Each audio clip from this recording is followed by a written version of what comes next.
هو ايه السبب اللي يخلي الثلاث اغاني لحمزه نمره توب ترندنج على يوتيوب مصر؟ واحده منهم كفيله انها تنيمك كل يوم معيط. صباح الخير يا اصدقائي، انا مريم سوريك اند ذس از ذا جود نيوز. فاكره مره وانا راجعه من طريق الساحل كان عندي حوالي 12 سنه كده، وكنت قاعده مستنيه اغنيه عمرو دياب تيجي على نجوم اف ام، بس لقيتهم قطعوها وجابوا اغنيه اسمها انسان. ايه اللي انسان جوه مين؟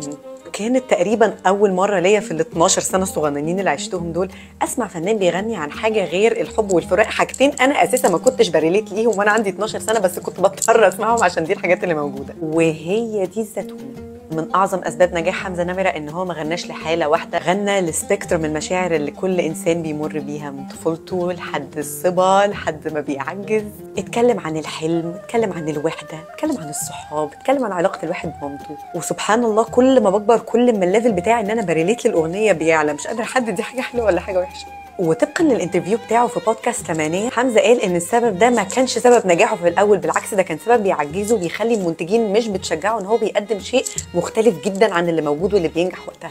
فحاسه دلوقتي حمزه بصت هوز لافينج ناو كده، وما شاء الله الثلاث اغاني بتوعه منهم واحده نكت اساسا في الصيف في التوب 3 ترندنج. اللي عايزه اوصل له ان الواحد لما بيتكلم من قلبه وصوت قلبه وعقله بيكون اعلى من صوت الجموع والدوشه اللي حواليه، هو ده اللي بيخليه ينجح.